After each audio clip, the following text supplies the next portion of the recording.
Hello, and welcome to Learn's Scam Savvy Seniors, Empowering Seniors in the Digital Age, sponsored by the Idaho Community Care Program.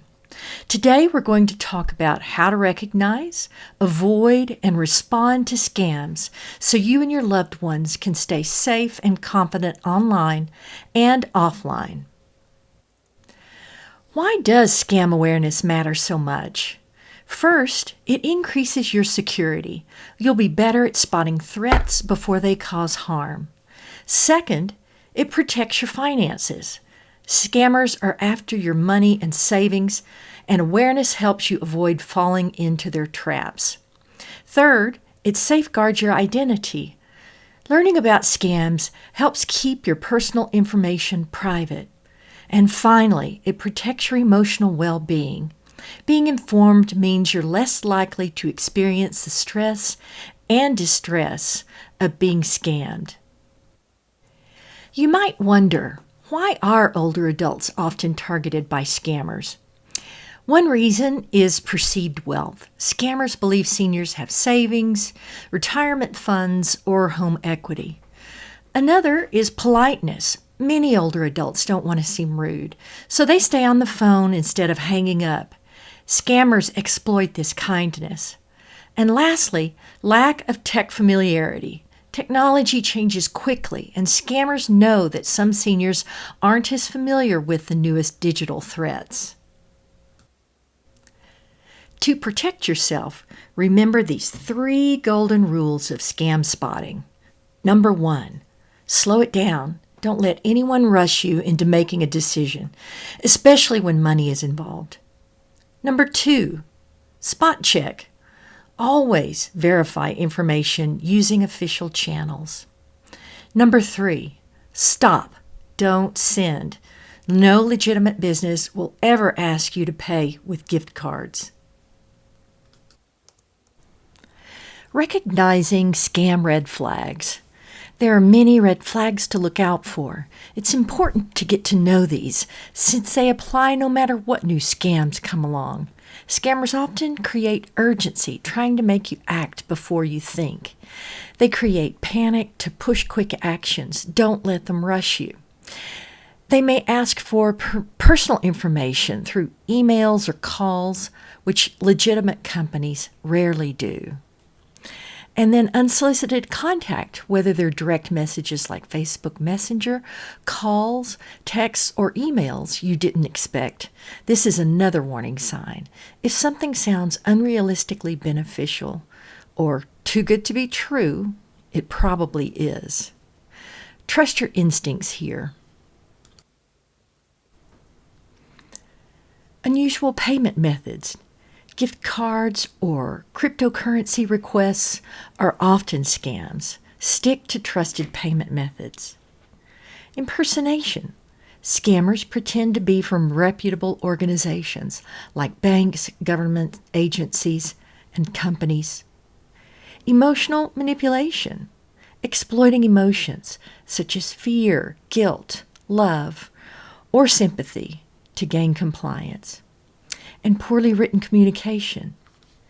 Generic greetings, spelling errors, or awkward phrasing can indicate a scam. Requests for secrecy. You're urged not to tell anyone, claiming confidentiality is necessary. Inconsistent or unverifiable details.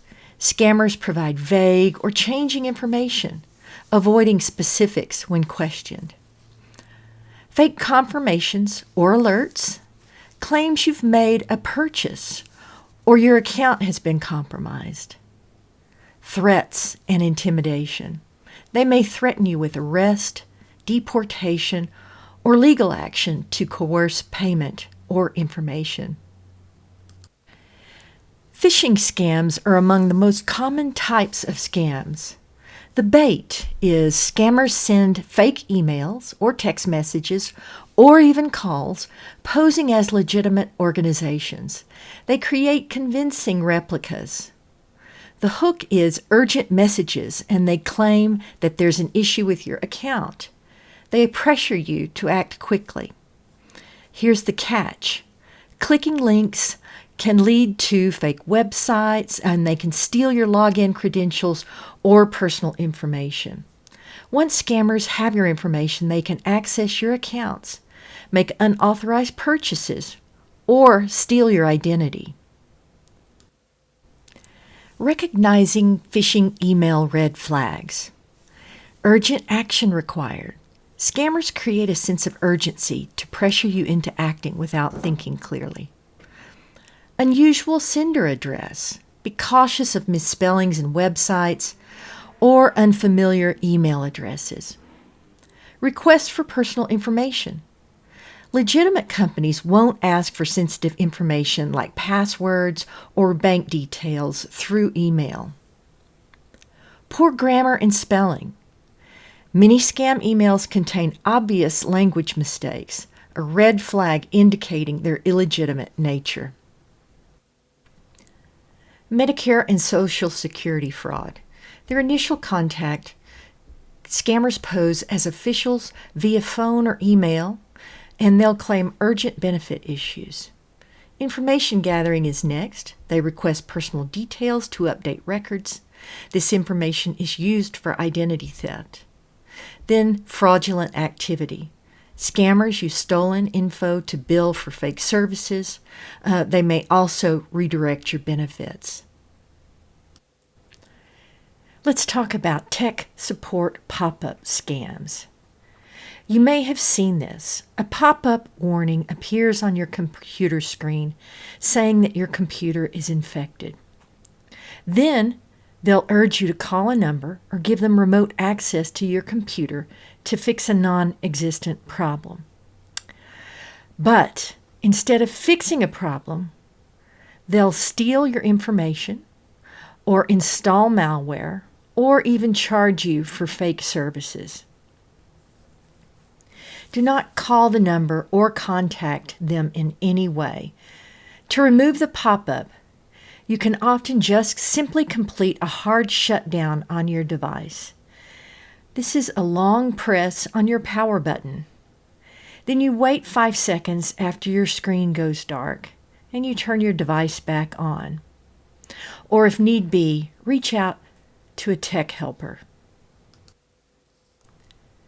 IRS scams are troubling. First, you may receive an aggressive phone call. Scammers often use threatening language and claim you owe back taxes, demanding immediate payment to avoid arrest or legal action. Spoofed caller IDs are used. They may use technology to make their calls appear to come from legitimate IRS phone numbers, increasing their credibility. They'll ask for unusual payment methods. Unlike the real IRS, scammers typically demand payment through gift cards, wire transfers, or cryptocurrencies. And lack of due process. The real IRS will always provide taxpayers with the opportunity to question or appeal the amount owed before requesting payment. Investment fraud. Beware of get-rich-quick schemes. Scammers often lure people with promises of quick and easy riches through investments. Remember, if it sounds too good to be true, it probably is.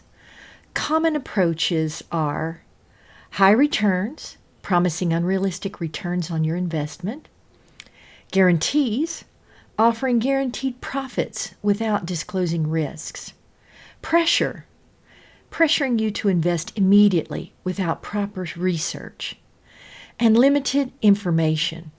They'll provide little or no information about the investment. Charity scams are when scammers exploit people's generosity. Fraudsters often exploit kindness. Fake charities use vague mission statements and high-pressure tactics. Before you donate, verify the charity's legitimacy through trusted sites like Charity Navigator or the Better Business Bureau. Sweepstakes scams.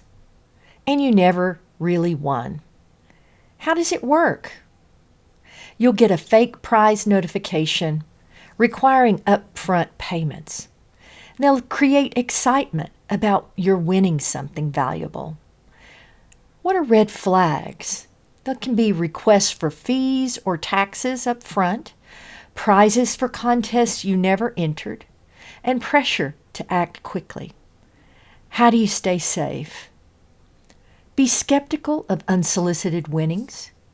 Never send money to claim a prize. And always remember that legitimate prizes don't require upfront payment. Then there's the grandparent scam, which is an emotional trap. How does this one work? Scammers will pose as a grandchild in urgent trouble, for instance. Maybe they're claiming to be in jail. Maybe they've been in an accident and need money.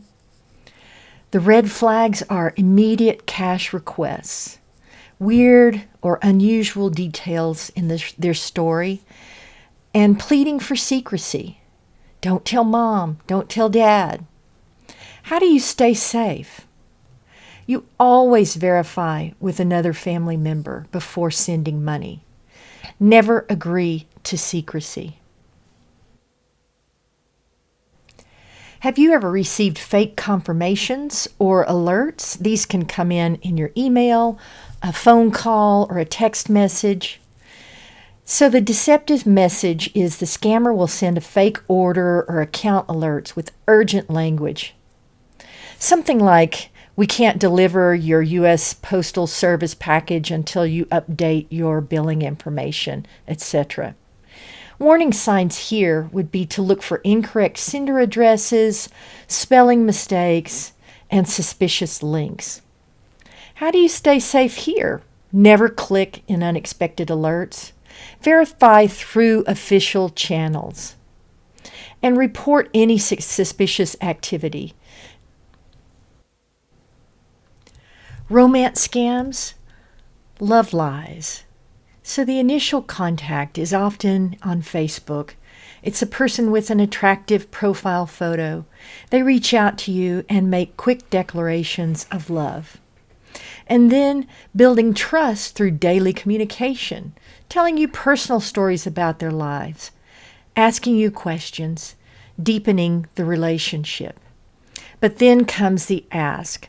There's some sort of emergency situation that arises that is just beyond their control, and they really have to have money immediately, and they're requesting that you do a money transfer.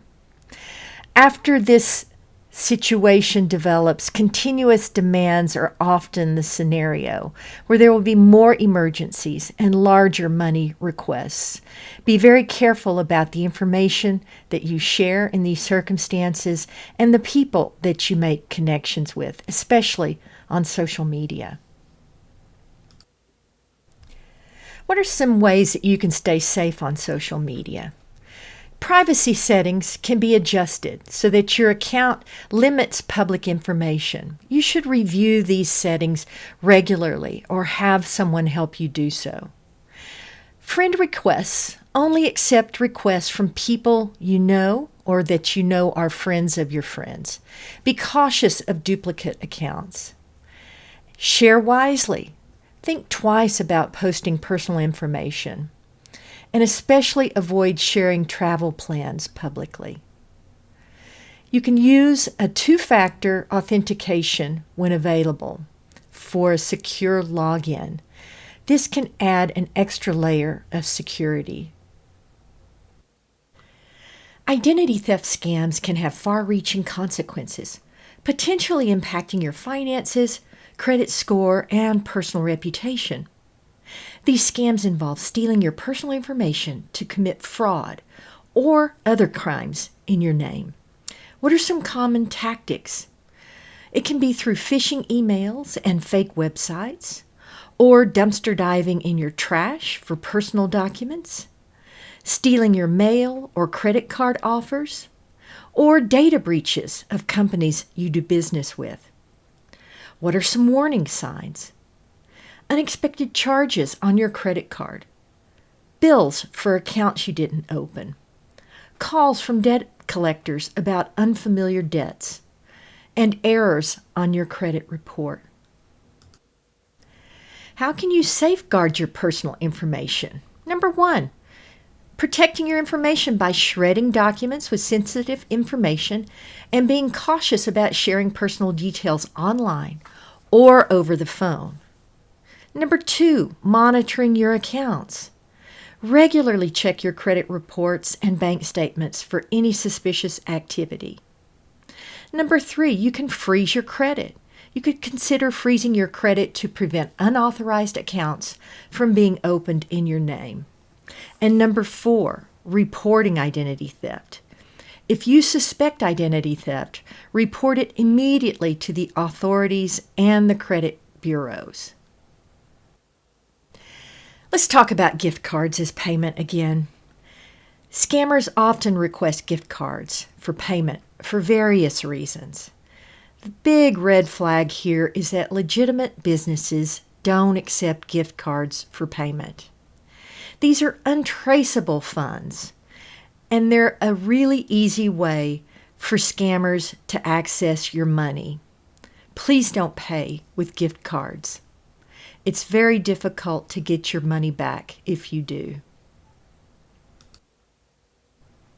And to reiterate scammers' technique of using threats or intimidation, this is a very common device, and your response should be calm. Take a moment to check facts before acting. Recognize this as a red flag. Demands for unusual payment methods signal fraud, especially if combined with threats or intimidation. So remember the truth that legitimate organizations won't use threats or pressure. And scammers create fear with these threats of arrest, fines, or account closure. They can demand immediate payment through wire transfers, gift cards, or cryptocurrency. Don't fall for it. What should you do if you're scammed? Most importantly is act quickly. Contact your bank immediately to freeze accounts, change passwords for online accounts, report the scam. You can file reports with local police and the FTC. You'll want to provide them as much detail as possible. Seek support and don't be ashamed to tell friends and family. They can help you recover. And monitor your credit. You can place fraud alerts on your credit reports and watch for any suspicious activity. How do you contact the credit bureaus? If you want to place a fraud alert or a credit freeze, these are the places that you go. There's Equifax, which is at equifax.com or 800-685-1111. Experian, which is at experian.com or 888-397-3742, or TransUnion, which is at transunion.com, 888-909-8872. So what's the difference between a fraud alert with the credit bureaus and a credit freeze? So a fraud alert makes lenders verify your identity before granting new credit in your name. Usually they'll call you to verify your identity. A credit freeze restricts access to your credit report to help prevent identity theft. Usually you'll need a PIN, a PIN, or a password to place or lift a freeze. Both of these are free. And the fraud alert lasts for 1 year. A credit freeze lasts until you lift it. A fraud alert, just one of the 3 credit bureaus needs to be contacted. They will tell the other 2. But a credit freeze, you'll have to contact all 3 credit bureaus. What are some resources for reporting scams? You've got the Federal Trade Commission, or FTC, and you can report at www.reportfraud.ftc.gov. The AARP Fraud Watch Network helpline is 877-908-3360, And then there's the IC3, which is the FBI's Internet Crime Complaint Center at www.ic3.gov. There's also the Idaho Office of the Attorney General, their Consumer Protection Division, the Idaho Department of Finance's Consumer Affairs, and always report to local law enforcement if you've been scammed. Protect yourself. Here are some key takeaways. Verify claims directly using official contact details only. Avoid clicking unknown links. Never download suspicious attachments. Use secure payment methods. Gift cards are never for bill payment. Stay informed about scams. Share knowledge with your friends and family. And most importantly, trust your instincts. If something feels wrong, it probably is.